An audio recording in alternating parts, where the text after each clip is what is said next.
So kami mau tinggikan nama-Mu Tuhan. Mari adik-adik langsung ajak teman-teman semua untuk siapkan hatimu.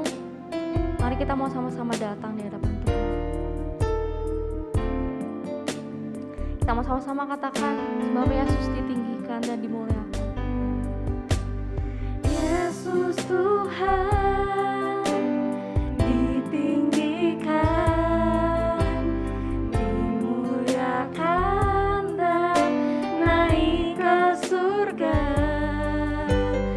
Dia berikan Roh Kudus-Nya, menguatkan dan menolong selalu.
yang bertata di kerajaan surga. Kami bersyukur Tuhan kalau setiap kami izinkan Tuhan untuk memuliakan nama Tuhan, untuk bermazmur bagi nama-Mu, untuk meninggikan nama-Mu Bapa.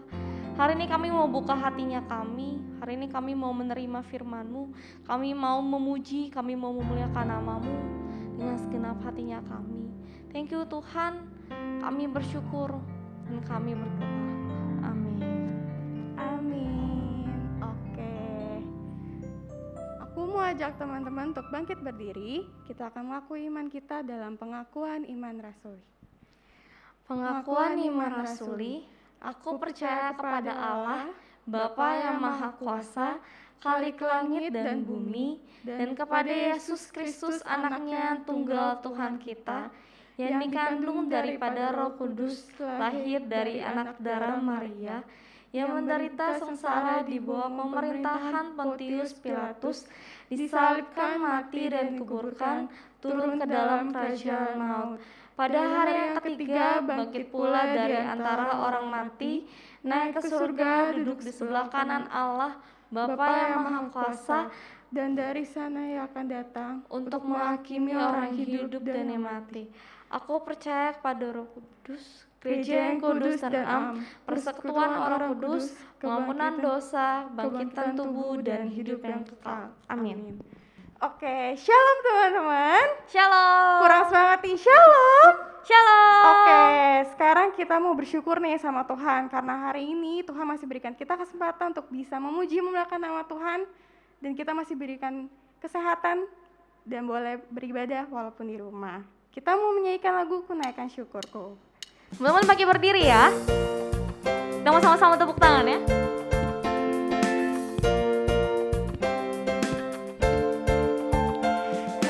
Yang begitu besar, lebih kuat dari dosa, kasih yang menemukanku, selamatkan dan pulihkanku. Ku naikkan syukurku, ku tak akan berhenti memuji, meninggikan nama-Mu selalu, menari memuliakan-Mu, dibebaskan, dibangkitkan, hidup yang Kau beri dan kini hanya untuk-Mu.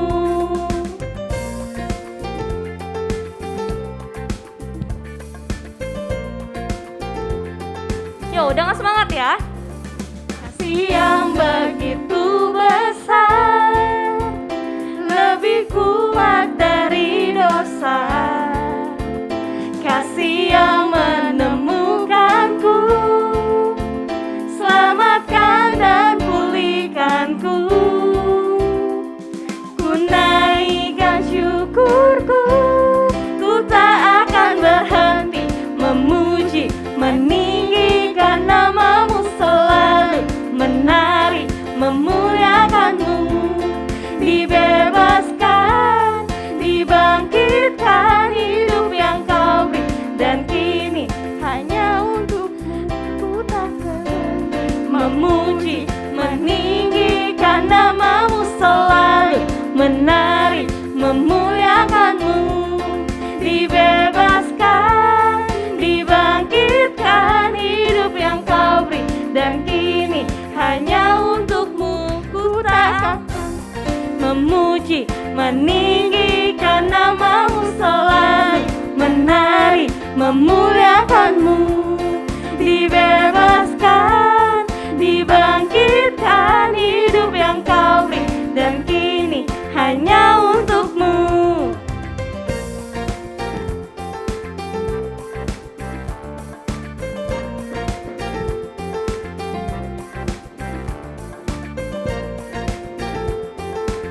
Sama-sama katakan kunaikan syukurku ya. Ku naikkan syukurku, ku naikkan syukurku, ku naikkan syukurku, ku naikkan syukurku, henti memuji,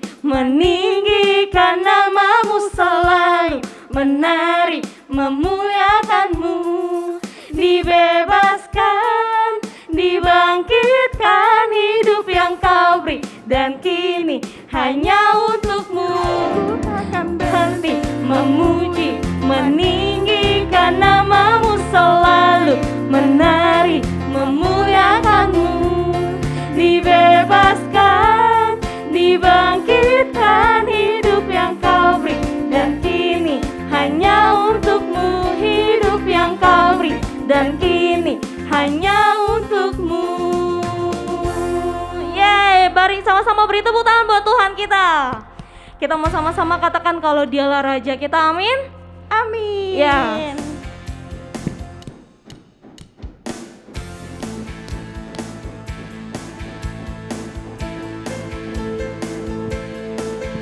Kita mau bilang bersyukurlah kepadanya. Kita mau pujian kita mau angkat suara kita buat Tuhan kita.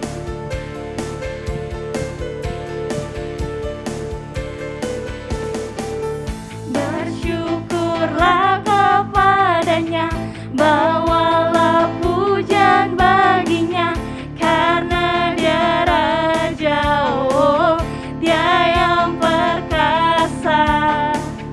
Tuhanlah kekuatanku, mazmur dan keselamatanku, Dia penolongku yang beri hidupku. Kau yang berjaya,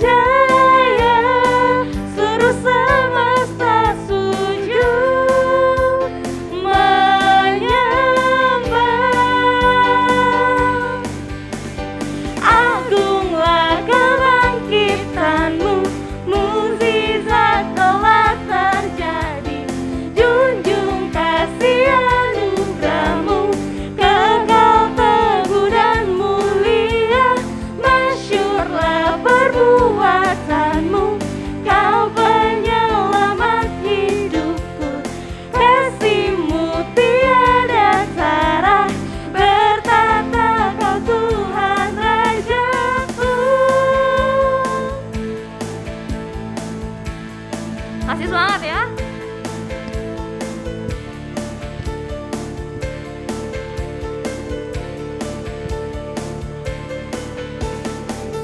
Bersyukurlah kepadanya, bawalah pujian baginya, karena Dia Raja, oh Dia yang perkasa.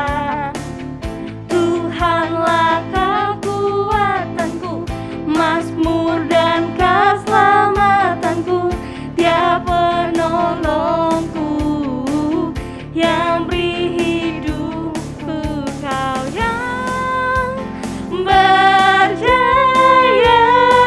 seluruh semesta sujud menyembah.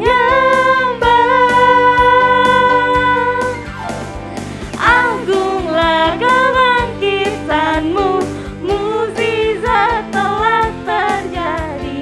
Junjung kasih anugerahmu, kekal teguh dan mulia. Masyurlah perbuatanmu, kau penyelamat hidupku. Kasih-Mu tiada tara, bertata Kau Tuhan Rajaku. Beri tepuk tangan lebih semangat lagi buat Tuhan kita. Silakan duduk teman-teman. Oke, sekarang kita mau datang ke hadiratnya Tuhan. Kita mau mendengarkan firman Tuhan.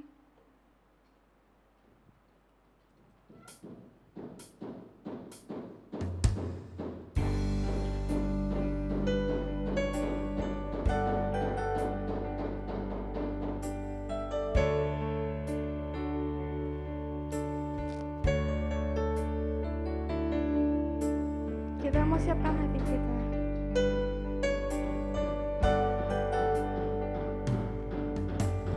Dengan segenap hati dan jiwaku, ku datang padamu dalam kerinduan. Kasih-Mu yang sanggup mengubahku dan menguatkanku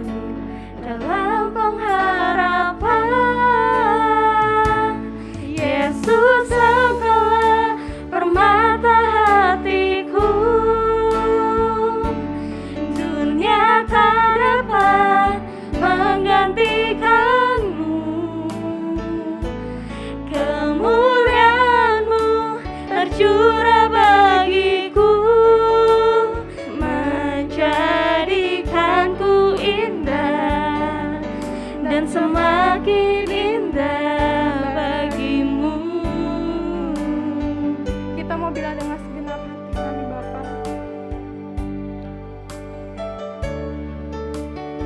Mari bawa hatimu.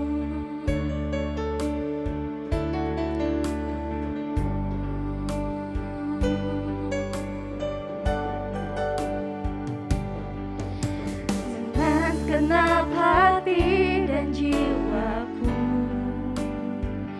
ku datang padamu dalam kerinduan. Kasih-Mu yang sanggup mengubahku dan menguatkanku dalam pengharapan. Yesus, Engkaulah permata hatiku. Dunia tak dapat menggantikanmu. Kemuliaan-Mu tercurah bagiku, menjadikanku indah dan semakin indah bagimu.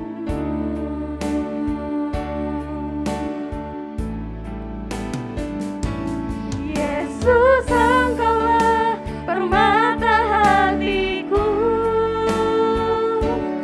Dunia tak dapat menggantikanmu.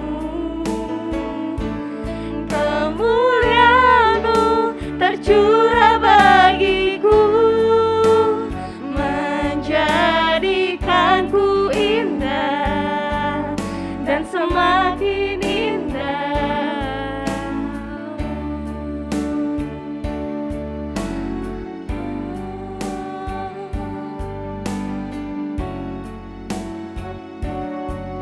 Jadikanku indah. Yesus, Engkaulah permata hatiku. Dunia tak dapat menggantikanmu. Kemuliaan-Mu tercurah bagiku, menjadikanku indah dan semakin indah bagimu. Jadikanku indah dan semakin indah bagimu.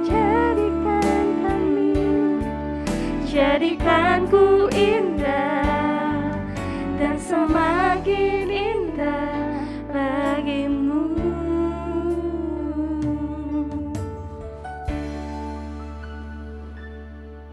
Shalom, selamat pagi teman-teman semuanya. Apa kabarnya? Ya, saya percaya teman-teman semua di rumah dalam keadaan yang sehat dan baik. Ya, kita masih harus bertahan untuk enjoy, belajar di rumah, sekolah di rumah, ya, melakukan semua aktivitas di rumah. Ya, tapi kita percaya bahwa Tuhan yang akan menolong kita, teman-teman. Ya, pagi ini sebelum kita mendengarkan kebenaran firman Tuhan, mari kita berdoa. Tuhan, terima kasih di pagi hari ini kami boleh beribadah secara online dan kami bersyukur untuk waktu juga di mana kami boleh mendengarkan kebenaran firman Tuhan. Kami percaya bahwa firman-Mu akan memberi kami petunjuk, arah untuk kami boleh menjadi anak-anak Tuhan yang baik di dalam hidup kami, yang selalu menyenangkan Tuhan. Karena itu tolong kami supaya kami boleh melakukan firman-Mu dan kami boleh memahami firman-Mu juga. Terima kasih Tuhan untuk waktu yang baik ini. Tolong hamba-Mu juga yang akan menyampaikannya, kiranya firman Tuhan boleh menjadi berkat bagi setiap anak-anak-Mu di rumah yang mendengarkannya. Terima kasih, hanya di dalam nama Tuhan Yesus kami sudah berdoa. Amin. Teman-teman, tema firman Tuhan di pagi hari ini adalah makna pelayanan atau makna melayani. Firman Tuhan terambil dari Lukas 22 ayat 24 sampai 27. Lukas 22 ayat 24 sampai 27. Yang berbunyi demikian. Terjadilah juga pertengkaran di antara murid-murid Yesus. Siapakah yang dapat dianggap terbesar di antara mereka? Yesus berkata kepada mereka, raja-raja bangsa-bangsa memerintah rakyat mereka dan orang-orang yang menjalankan kuasa atas mereka disebut pelindung-pelindung. Tetapi kamu tidaklah demikian, melainkan yang terbesar di antara kamu hendaklah menjadi sebagai yang paling muda dan pemimpin sebagai pelayan. Sebab siapakah yang lebih besar yang duduk makan atau yang melayani? Bukankah dia yang duduk makan? Tetapi aku ada di tengah-tengah kamu sebagai pelayan. Oke, jadi Yesus mengatakan bahwa aku ada di tengah-tengah kamu, di tengah-tengah para murid itu sebagai pelayan. Satu firman Tuhan lagi dari Markus 10 ayat 45. Markus 10 ayat 45 yang berbunyi demikian. Karena anak manusia datang bukan untuk dilayani, melainkan untuk melayani, dan untuk memberikan nyawanya menjadi tebusan bagi banyak orang. Nah, teman-teman, kalau kita membaca tadi di dalam Lukas 22, maka kita akan melihat bahwa terjadi pertengkaran di antara murid-murid. Ya, mengapa murid-murid ini bertengkar?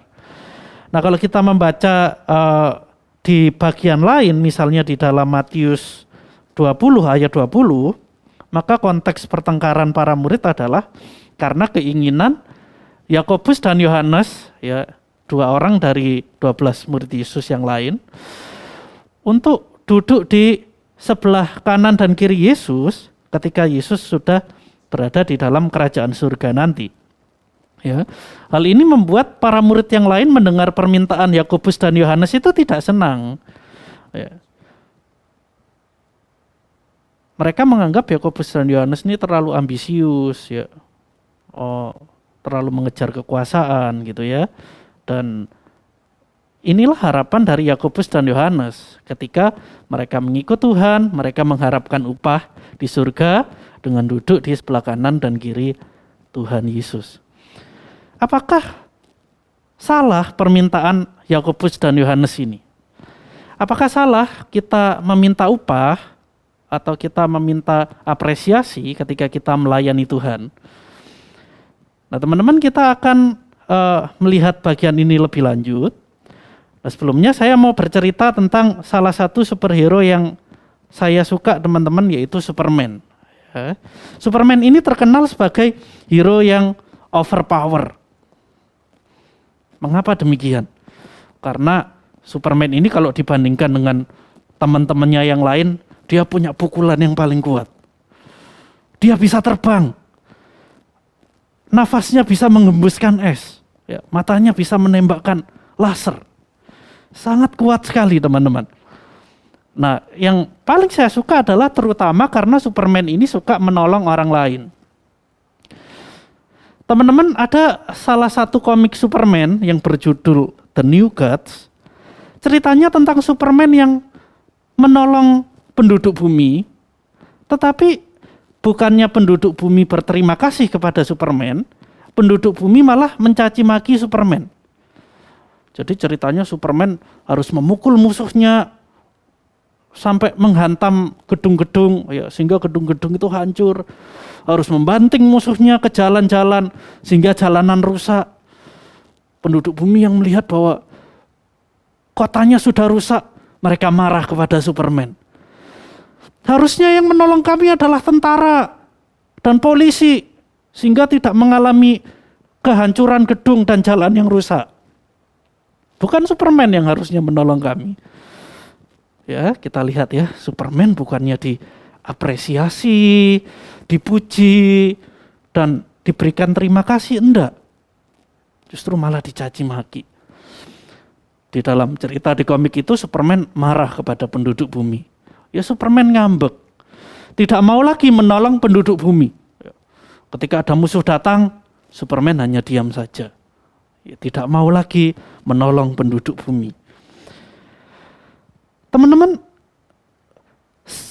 seharusnya Superman mendapatkan upah dari jerih payahnya. Ya, tetapi ia tidak mendapatkannya. Teman-teman, begini, ketika kita menolong orang lain, saya rasa sudah seharusnya kita mendapatkan upah atau upah itu maksudnya tidak harus selalu dalam bentuk pemberian barang atau uang ya. Bisa saja misalnya adalah ucapan terima kasih. Dan kita bisa menjadi kesal teman-teman ketika kita sudah menolong orang, lalu orang itu tidak memberikan terima kasih. Ya kalau saya sih mungkin biasa aja sih tidak diberikan terima kasih.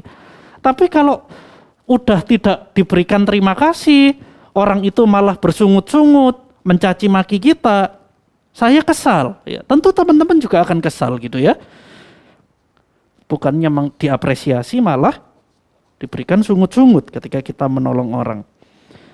Dan sangat manusiawi sih, sangat manusiawi ketika kita menolong orang lain dan mendapat apresiasi harusnya.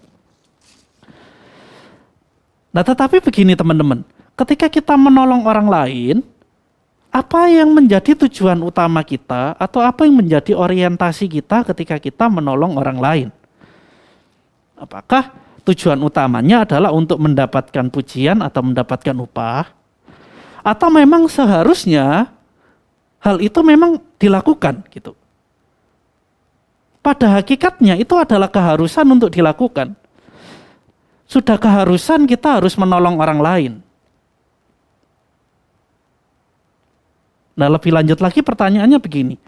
Kalau kepada orang lain saja, katakanlah itu adalah keharusan untuk menolong orang lain, bagaimana sekarang dengan relasi kita dengan Tuhan? Ketika kita melayani Tuhan, apa tujuan utama kita? Apakah tujuan utamanya adalah untuk upah atau untuk pujian? Atau sudah seharusnya kita melayani Tuhan? Nah teman-teman, untuk memudahkan mengerti, saya akan menceritakan salah satu profesi yang sangat unik sekali di Indonesia, ya, satu pekerjaan yang sangat mulia sekali menurut saya, ya, tentang satu pekerjaan yang ada di istana atau keraton Jawa. Ya. Ada beberapa pegawai di dalam keraton Jawa yang disebut dengan abdi dalem. Nah teman-teman, abdi dalem ini sesuai namanya adalah orang yang mengabdi di dalam keraton ya, atau mengabdi untuk raja. Ya, jadi tujuannya apa? Ya dia melayani di dalam keraton itu. Abdi dalem ini misalnya menjaga ruang pusaka tujuannya, atau menyiapkan perlengkapan upacara, atau menyiapkan keperluan sultan atau raja. Pokoknya dia mengabdikan dirinya ya, mulai dari muda sampai tua. Ya, untuk apa? Untuk menangani seluruh urusan rumah tangga di dalam keraton. Mereka menjadi pelayan yang melayani di sana. Bisa tebak berapa gaji mereka, teman-teman? Gaji seorang abdi dalem adalah 200.000 sampai 900.000. Nah itu tiap bulan mereka mendapatkannya. Yang paling besar 1,5 juta katanya. Nah itu pun karena sang abdi dalem ini sudah senior, sudah melayani selama puluhan tahun. Nah menarik sekali teman-teman ketika mereka ditanya, kenapa kamu mau mengabdi, mau melayani dengan gaji yang tidak terlalu besar tampaknya.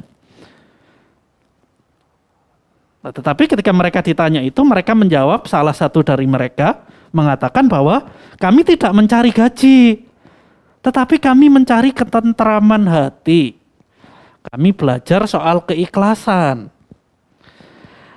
Nah teman-teman, jadi mereka menjadi pelayan di keraton itu pertama-tama tujuannya bukanlah untuk mencari gaji atau mencari upah. Tetapi tujuan utamanya adalah karena ingin mencari kedamaian, ketentraman. Ya. Mereka tentram ketika melakukannya. Sehingga itu harus dilakukan. Jadi bukan karena upah. Sekarang saya kembalikan pertanyaannya, ketika kita menjadi pelayan Tuhan, apa yang menjadi orientasi kita, teman-teman? Yakobus dan Yohanes merasa bahwa upah dalam melayani Tuhan dan mengikut Tuhan adalah dengan duduk di sebelah kanan dan kiri Tuhan ketika berada di surga. Tetapi Yesus justru membalikkan tentang pengajaran ini atau konsep Yakobus dan Yohanes ini.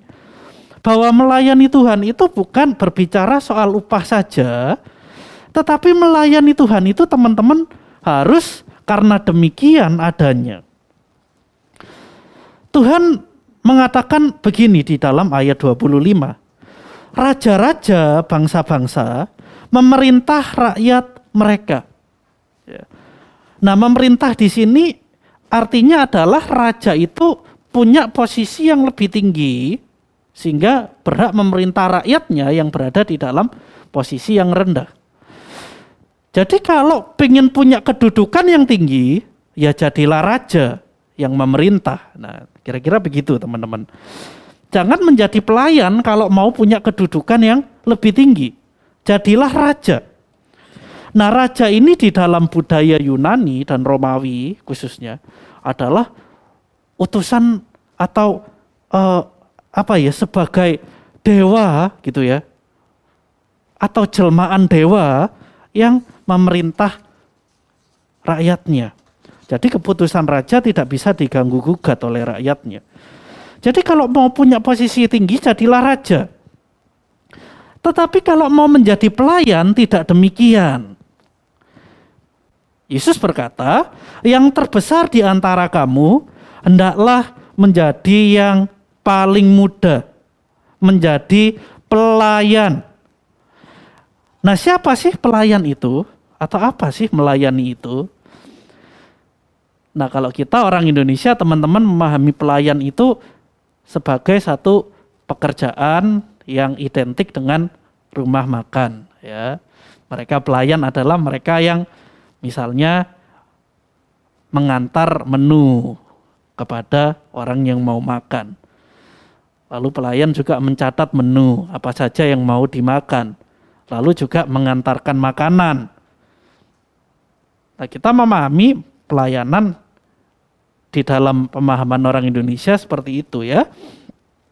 Tetapi pada waktu itu Yesus berbicara pelayan di dalam konteks budaya Yahudi, Yunani, dan Romawi. Ya, jadi kita harus memahami apa sih maksudnya menurut Yesus pelayan itu. Nah, ada 4 macam kata yang digunakan untuk menjelaskan kata pelayan atau melayani, teman-teman. Kita bahas secara singkat saja satu persatu. Yang pertama, melayani berarti adalah diakoneo, yang menggunakan kata diakoneo. Diakoneo itu artinya adalah menyediakan makanan di meja untuk majikan. Berarti apa? Ada orang yang jabatannya lebih rendah melayani orang yang punya jabatan yang lebih tinggi. Nah, tetapi di dalam Lukas 22 ini Yesus membalikkan konsep itu gitu. Ya, jadi orang yang kedudukannya lebih tinggi harus mau melayani orang yang kedudukannya jauh lebih rendah. Berarti di mata Yesus, pelayan itu maksudnya adalah orang-orang yang sebetulnya tidak mengenal jabatan lebih tinggi atau lebih rendah. Jadi harusnya seorang pelayan mau saling melayani satu dengan yang lain. Tidak peduli apapun jabatannya. Itu yang pertama. Lalu yang kedua adalah douleo. Apa artinya? Douleo ini adalah seorang budak, teman-teman. Ya. Jadi artinya menghamba, budak yang menghamba. Nah, Paulus pernah memakai kata ini untuk menggambarkan bahwa kita semua ini dulunya adalah hamba dari dosa, dari kuasa jahat. Tetapi kemudian Yesus membebaskan kita dan kita menjadi hambanya. Yesus pernah melakukan hal ini, teman-teman ya. Ditulis di dalam Filipi 2 ayat 5-7 bahwa Yesus yang mempunyai rupa seorang Allah ya, rupa Tuhan, namun mengosongkan dirinya dan mengambil rupa menjadi seorang hamba, seorang doulos. Nah, itu arti yang kedua. Lalu arti yang ketiga adalah lieturgeo. Apa itu? Artinya adalah orang yang mengabdi untuk kepentingan rakyat atau kepentingan umum. Ya, ini adalah lawan kata dari mengabdi untuk kepentingan diri sendiri, gitu ya. Lalu yang keempat adalah latreuo. Apa itu latrio? Latrio artinya bekerja untuk mendapatkan gaji atau upah. Kata yang terakhir ini jarang digunakan teman-teman, tetapi begitu sekali digunakan, ternyata kata ini bukan digunakan untuk upah kepada diri sendiri, tetapi untuk upah yang harus kita persembahkan kepada Tuhan di dalam Roma 12 ayat 1. Ya. Jadi digunakan di dalam konteks mempersembahkan diri kepada Tuhan. Nah teman-teman, dari 4 penjelasan ini kita tahu bahwa konsep melayani Tuhan bukanlah sekedar soal upah, tetapi memang itu adalah perintah dari Tuhan. Mengapa kita harus melayani Tuhan? Pertanyaannya, karena Tuhan sudah terlebih dahulu melayani kita, teman-teman. Tuhan Yesus datang ke dunia selama 33 tahun untuk melayani. Jiwa Yesus adalah jiwa yang melayani. Yesus tidak datang ke dunia untuk dilayani, tetapi untuk melayani. Sehingga kita, kalau kita mengatakan bahwa aku adalah pengikut Yesus, aku adalah murid Yesus, maka yang harus kita lakukan adalah kita harus meneladani Yesus dengan cara melayani atau menjadi pelayan. Apa yang didapatkan Yesus ketika melayani? Pujian orang? Atau upah atau bayaran dari orang lain? Tidak. Yesus justru melayani sampai mati loh di atas kayu salib untuk menanggung dosa-dosa kita, teman-teman. Tetapi kita bisa melihat di akhir pelayanan Yesus di dunia ini, Yesus justru menjadi pemenangnya. Yesus dipuji oleh Bapanya dan Yesus naik ke surga. Nah teman-teman, sekarang bagaimana konsep kita tentang melayani Tuhan? Apakah kita melayani Tuhan untuk mendapatkan upah, mendapatkan pujian, atau memang harusnya demikian? Apakah kita melayani Tuhan untuk kesenangan diri sendiri, atau kita melayani Tuhan karena kita mengasihi Tuhan? Teman-teman mungkin menjawab, enggak kok Kak, dulu waktu aku masih di gereja masih ada ibadah, aku melayani Tuhan sebagai WL, sebagai singer, sebagai pemain musik, sebagai usher, aku tidak mendapatkan upah apapun kok. Kan aku nggak dibayar Kak. Tapi ya aku pengen juga sih dipuji, atau aku ingin juga sih disukai sama orang lain karena aku melayani Tuhan. Nah teman-teman, sebetulnya ketika kita berpikir seperti itu, kita sedang tidak memosisikan diri kita sebagai seorang pelayan. Kita seperti Superman tadi, atau seperti pejabat atau raja, yang maunya ketika kita melakukan segala sesuatu, kita harus dipuji, disukai, atau dihargai orang lain. Nah kita tidak bersikap layaknya sebagai seorang pelayan. Teman-teman, kalau kita melihat Yesus, Yesus tidak pernah mengharapkan pelayanannya untuk dipuji. Nah, ada seorang filsuf di Yunani bernama Plato, teman-teman. Nah, Plato ini dengan jujur sekali mengatakan begini. Siapa sih yang senang kalau harus melayani orang lain? Siapa yang senang? Kok enak banget pengurus nyuruh-nyuruh aku melakukan ini dan itu. Kok enak banget BPJ menyuruh-nyuruh aku melakukan ini dan itu. Lause-lause hamba Tuhan, apalagi Kak Alfa tuh, sukanya nyuruh-nyuruh aku terus. Kita lihat Plato jujur sekali mengatakan bahwa tidak mudah menjadi seorang pelayan. Dalam berbicara atau bersikap mungkin kita berkata siap melayani. Tetapi barangkali di dalam hati kecil kita berkata tunggu dulu. Kalau aku melayani tanpa dipuji, tanpa diapresiasi, aku nggak mau lagi melayani Tuhan. Nah teman-teman, hari ini aku mengajak teman-teman untuk belajar bahwa melayani bukan masalah berapa banyak pujian yang didapatkan. Tetapi melayani adalah karena kita punya hati yang mencintai Yesus. Kita berkata, terima kasih Tuhan untuk kasih-Mu, dan aku mau membalas kasih Tuhan dengan cara aku mau melayani Tuhan. Ya, kita kemudian mewujudkannya dengan melayani Tuhan sepenuh hati. Nah teman-teman, orang yang demikian tentu secara otomatis pasti pujian itu akan datang, apresiasi itu akan datang dengan sendirinya. Bahkan Tuhan sendiri yang akan memuji kita. Tuhan sendiri yang mengatakan, hai hambaku yang baik dan setia, ikutlah kepada dengan kebahagiaan Tuhanmu. Nah teman-teman, ingat Tuhan berkata bahwa yang terbesar di antara kamu hendaklah menjadi pelayan. Mari meneladani Yesus teman-teman. Saat ini ketika kita sedang berada di rumah, kita sedang tidak ibadah di gereja, kita masih bisa kok melayani Tuhan. Ya, kita bisa mendoakan teman-teman yang lain, ya, yang sedang dalam kesulitan, yang sedang butuh didoakan. Kita bisa mendoakannya di rumah dengan sungguh-sungguh. Kita juga bisa kok ya melayani Tuhan dengan cara apa? Memperhatikan teman-teman yang lain misalnya.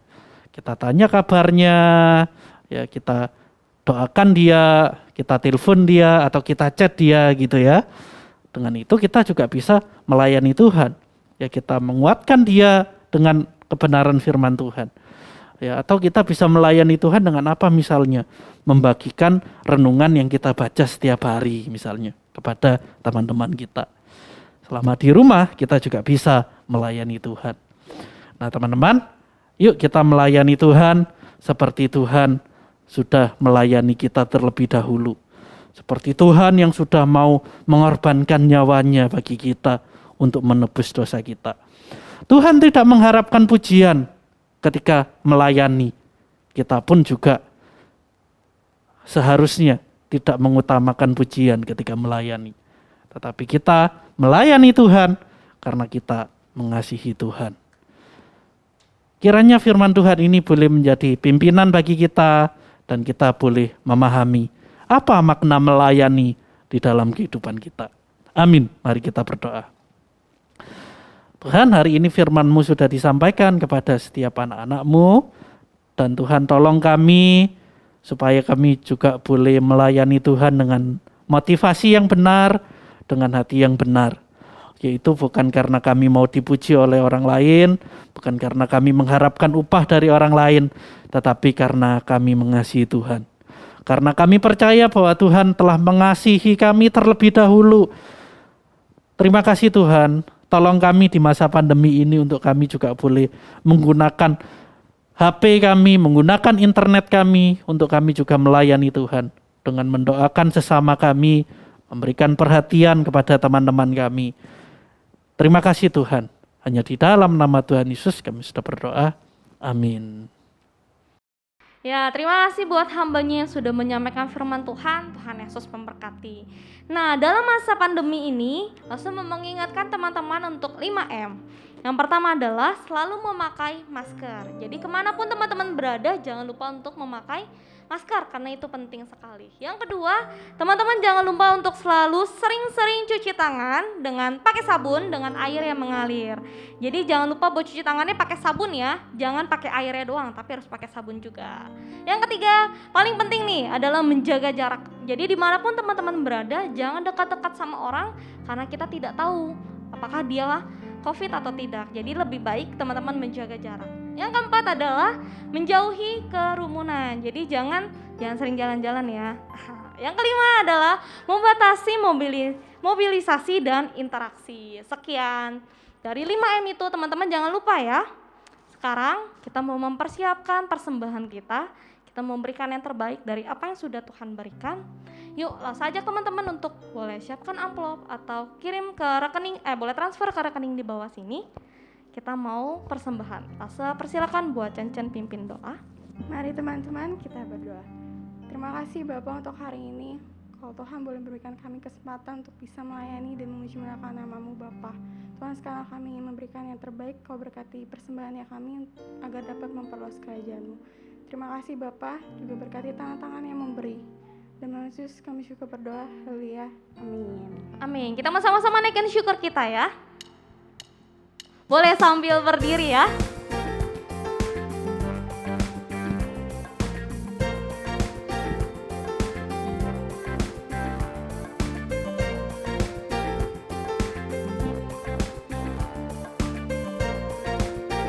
Sama-sama angkat tangan. Ku naikkan syukurku, ku naikkan syukurku, ku naikkan syukurku, ku naikkan syukurku. Ku tak akan berhenti memuji, meninggikan nama-Mu selalu, menari, memuliakan-Mu. Dibebaskan, dibangkitkan hidup yang Kau beri, dan kini hanya untuk-Mu tak akan berhenti memuji, meninggikan nama-Mu selalu, menari, memuliakan-Mu. Dibebaskan, dibangkitkan hidup yang Kau beri, dan kini hanya untuk-Mu hidup yang Kau beri, dan kini hanya untuk-Mu. Ya teman-teman, demikianlah ibadah Divorsi di pagi hari ini. Teman-teman ingat, minggu depan kita beribadah lagi di link YouTube yang sama, di channel YouTube yang sama, dan kita mau dengan semangat lagi memuji nama Tuhan dan mendengarkan kebenaran firman Tuhan. Nah teman-teman, mari kita berdoa untuk mengakhiri ibadah kita. Tuhan Yesus, terima kasih kami boleh beribadah kepada Tuhan di pagi hari ini. Kami percaya bahwa Tuhan dengan begitu sukacita menerima penyembahan kami dan doa kami. Dan kami juga dengan begitu sukacita Tuhan menerima kebenaran firman-Mu. Tolong kami supaya kami boleh melakukan firman-Mu dan kami boleh menjadi berkat bagi sesama kami. Untuk aktivitas kami selanjutnya kami menyerahkan ke dalam tangan Tuhan. Kami percaya bahwa Tuhan yang akan memimpin kami dan memberkati kami dimanapun kami berada. Terima kasih. Hanya di dalam nama Tuhan Yesus kami sudah berdoa. Amin. Sekian teman-teman. Tuhan memberkati kita semua.